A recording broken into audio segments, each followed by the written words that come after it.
Update. Am I the a-hole for throwing my brother's prison trauma in his face to prove a point? Original post. My brother has always been an angry, hot-headed thug. Since he was a small kid, he showed violent behavior, idolized gangs, and would just generally be a prick to everyone. He's the kind of guy that goes on about respecting him and tries to intimidate everyone just because he can. When he was a teenager, it escalated dramatically, and our parents tried whatever they could to fix it. He started using drugs when he was 16. By the time he was 19, he went to prison for 2 years. Prison changed him. After he got out, he was not the same guy. He flinched when you touched him, slept with the lights on, and added an extra lock to the door of his room when he stayed with my parents. He was broken. He eventually had a full-blown mental breakdown where he started talking about what happened. It was about as bad as you expected. His combative nature isolated him day one and made him a target for all kinds of abuse this entire sentence.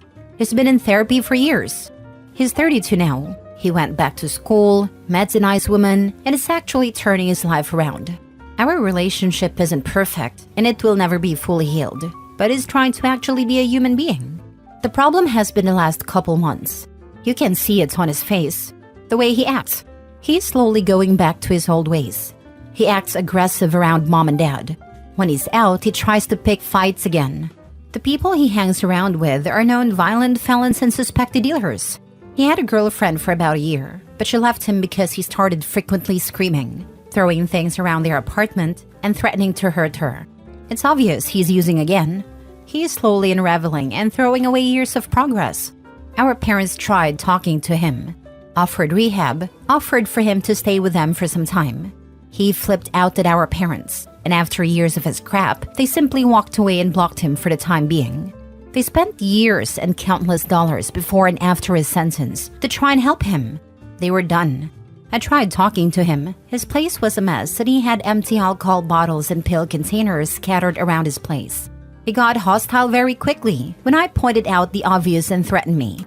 I snapped and brought up what he told us about his prison time and told him it would all be waiting for him again if he doesn't fix his act, and that this time his family won't be waiting to help clean up his mess. It shut him down super quickly, and he just curled up on a couch and weakly told me to leave. I felt terrible since I brought it up, but he is gladly throwing away years of progress for the same crap that got him in trouble in the first place. He knows what prison is like, and he is doing everything he can to go back there. He's spitting in the face of everyone who went to bat for him, chasing the same highs that almost destroyed his life. Now for the top comments before reading the updates. Tough love. Tough for you having to say it to your brother, and tough for him being reminded of that time. Not a-hole. Not a-hole. Sometimes you just can't help the drowning man who's slapping you away from saving him. Even if they're family, they're not worth it, despite the emotional connection. There are thousands of people who are in your brother's position, and they're actively trying their darndest to stay on course for their family, friends, and themselves. Not a-hole. Somewhere along the lines, he fell back in with bad people who had him relapse, and somehow he compartmentalized his past prison trauma, probably to justify his relapse and tell himself it's okay. You are giving him a loud reminder to wake up if he doesn't want to go through all that again. It may be tough, he may think you're the a-hole, but he probably 100% needed to hear it. I hope he reaches out to you, since you seem to still be open to contact, and asks for help so he can get better again. Now for the first update. Last night, my brother got high and trashed his apartment. He punched holes in the walls, destroyed furniture, and busted windows. Utterly destroyed his place. He tried kicking a neighbor's door in and throw rocks through their window when they yelled they were calling the police, and threatened to unalive them. Police came. He tries fighting them and got himself beat badly. They took him to the hospital. He calmed down for enough time to call me to the hospital. It was unintelligible, but I got the gist of it. And yes, I shouldn't have gone to see him. But by the time he got there, he had lost his mind again and was in 4-point restraints. He was screaming and practically feral. I couldn't even get any words in before I decided to leave. From what I can gather from the cops there I talked to, they found a ton of drugs. He assaulted a police officer, destroyed his apartment, and damaged a neighbor's front door and window, threatened to end a neighbor, tried to escape arrest, hit a nurse, bit a tech. And to top it off, he was already in trouble for sending threats to his ex. So yeah, he's going back to prison for a much longer time. I'm done with him. Our parents are done. Everyone is done with him. And frankly, I'm very okay with that since I finally am free of the stress he brings. He didn't learn a damn thing.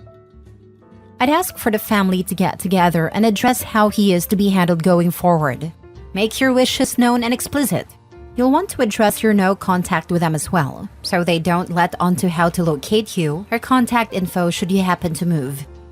That's not an issue. To clarify, the only person I'm going no contact with is my brother. My parents and extended family are joining in going no contact with him. Congrats on your parents being done with him. My husband has a brother who has done that kind of stuff his whole life. In and out of prison, and almost certainly unalived their beloved uncle. Their parents worship the ground he walks on.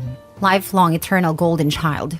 He is the preferred invite to holiday events over my successful engineer husband and our family of 6. The evil one is older now and out of prison, currently living in the aging parents' home and running the show. I hope your family is great and loves him, and you can spend all the holidays at their place. F his parents. I hope they'll enjoy their old age in the hands of a psychopath who'll take all their pension off them. My mother covered up for my sister until the day she died, but my sister was nowhere like this. She was just an alcoholic that got enough DUIs to go to prison for a short time. Even then, our mother said she was in inpatient treatment. The golden child never does anything wrong. My mom went to prison for 4 years when I was 5. Grandma adopted me because my dad was not fit. I was never mad. Always made my whole schedule around going to see her on visit days, answering every single phone call. She got out, got back with my dad. 45 days later, she had to finish her sentence. She got 10 years total, but only had to serve 4. I will never forget jumping on my trampoline, being handed a phone and hearing her tell me she got drunk and high. I stopped jumping and told her I am done. I grew up that day. So no, you're not the a-hole. Some people never learn a thing, and they expect sympathy for having a pattern of horrible decisions. Now for the last update. It may not have been the best idea, but I decided to have one final talk with my brother the other day before I made my decision to cut him off. After his episode at a hospital, he has been locked up for the time being. No one has even attempted to bail him out. I have no idea about how charges or a trial are going, but it will take a while. As far as I can tell, there is some matter of determining a possible psych hold, but there's a lot of gray area with that, and I frankly don't have much of an idea how that works and won't get myself more involved to find out. We only got the chance to talk for a few minutes. I didn't visit. He called me over the phone. I straight up asked him what was going on. Why did he do this? What caused the slip the last few weeks? And the thing was, I was expecting some emotional response, a plea for help, maybe even some reasoning. But that didn't happen. Instead, he asked, why not? I asked what he meant by that, and he just kinda smugly laughed a little. He started rambling about how the bitch, his ex, should watch out for him when he gets out. I quickly reminded him that these calls are monitored, and he needs to watch his freaking mouth. He told me to go F myself, and he only called to see if I would post his bail. I was practically pleading, asking him why he was doing this.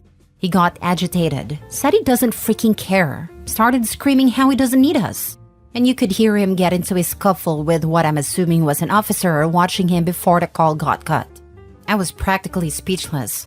He doesn't care, and maybe never did. Some people in the comments and DMs were making assumptions about myself and my parents, how he handled his behavior and mental health care. Ever since he was a kid, my parents spent every spare dime and minute of their lives trying to help him. Pediatric mental health care, therapy, group activities, extracurriculars, anything to try and steer him on the right path. They put me on a back burner for years because of him. Our relationship almost got tanked because they wanted to help him so much. When he got out of prison and had his breakdown, it was practically a clean slate for him. He never apologized for what he did. He didn't have to own up to his family for what he put us through. We all just try to help. And he took the second chance people would crawl over broken glass for and threw it in our faces. Well, good for him. He gets what he wants, to be utterly alone in prison. I'm no fool. He likes to push us far and try and reel us back in. But after this, I am truly and utterly done. Our parents are in the process of removing him completely from their lives. They are livid. He's spending a much longer time in prison, and if he ever gets out and looks for someone to help him pick up the pieces of his life, he's going to be sorely disappointed. We try to help. He didn't want it. I'll answer some questions if anyone had any for a few days before torching the account. To be honest, I feel it would be wise to be sure that when/if he gets out, there is no one for him to come crawling to. I don't necessarily mean move, though that might be smart if it's possible to accomplish, especially for the ex who was literally threatened in your conversation. But I think you and your parents, and everyone, need to make your worlds as though he no longer exists. He gets out. Family? He has none. These people don't know him. Friends? I'd be shocked if he had any before he landed his stupid butt back in prison, so that might not be an issue. But it's time to burn the final bridge. Torch it down. Ashes to ashes, OP. Honestly, I felt this so hard.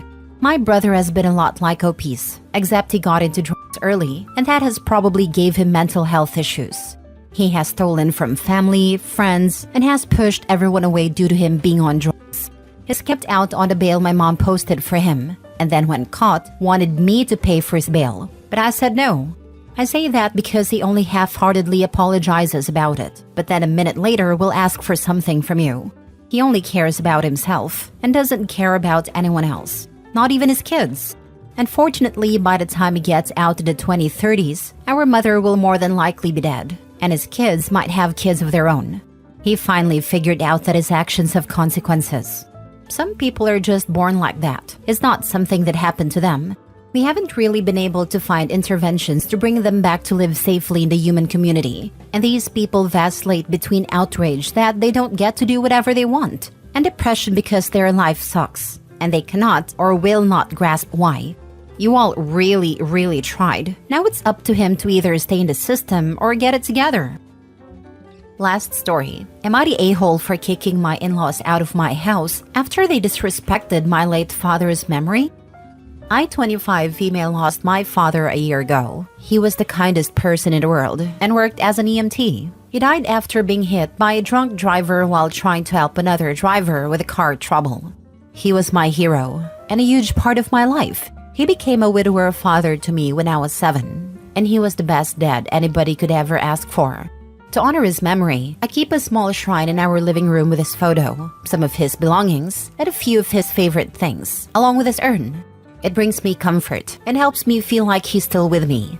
My husband, 30 male, has always been supportive of this, but his parents, both in their 60s, have never understood. They think it's morbid and unhealthy to keep such a display. They've made their opinions known multiple times, but I've always brushed it off, explaining it helps me cope. This past weekend, my in-laws came to visit. From the moment they arrived, they were making snide comments about the shrine. My mother-in-law said, "It's time to let go of the past." And my father-in-law chimed in with, "It's not good for your mental health to live in a museum of grief." I told them, firmly but politely, that the shrine stays and is not up for discussion.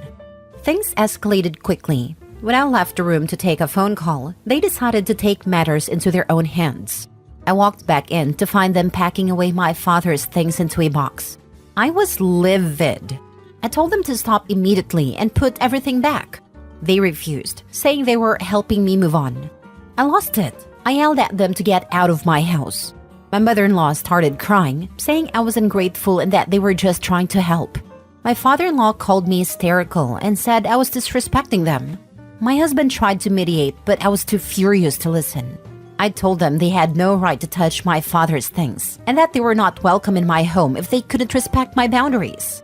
I discovered as I was putting things back that some of my belongings I had placed on the shrine were gone.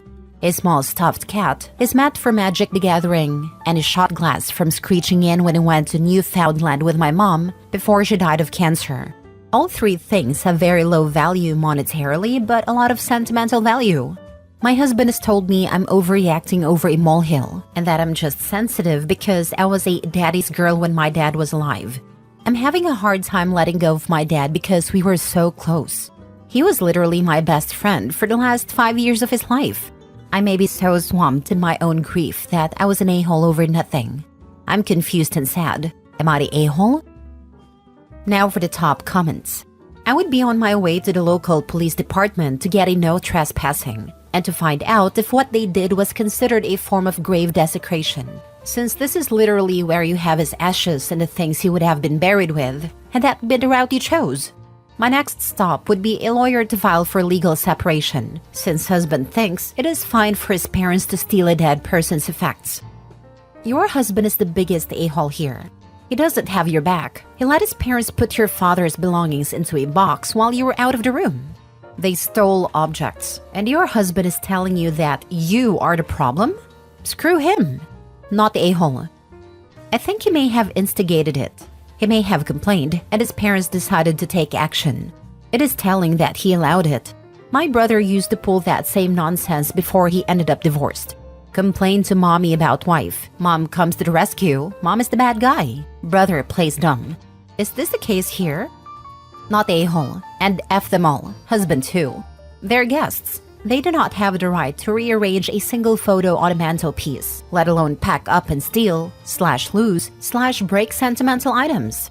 You can grieve as you choose. It is absolutely not their place to decide, while you are out of the room, to do anything like this. It's a year. Just a year. And it's not like you have given the whole house over to your wonderful father, or are living in a darkened room dressed all in black. This is a hill to die on, OP. Your husband is being so wrong. You being a daddy's girl makes his loss harder to bear, so he should have more compassion. Sorry for your loss, Hopi. I hope hubby can do something to save his own reputation with you, so he's not lost too. Also find out who took your property and get it back. Tell your in-laws that you will call the cops if your belongings are not returned by tonight. And sit hubby down and tell him in no uncertain terms will you let them in the house. If your husband can't support you in this, tell him to go back to his disrespectful parents. I'm sorry, OP, for your loss, and hugs from an internet stranger. I'm wondering if this was the reason for the visit all along, with the husband being in on it. Maybe I'm just too cynical about this, but it seems too abrupt to be a spur-of-the-moment action. How did they suddenly come up with a box? Right? Like they thought it was some kind of intervention and the husband grossly miscalculated. Yeah, I agree with this line of thought. OP, you're not the a-hole here and we all think your husband was part of this plan. Tell them you'll be calling the police if your belongings aren't immediately returned to you in their original condition, and tell your a-hole husband he's welcome to go home to mommy if your dad's memory is too intimidating for him to live with.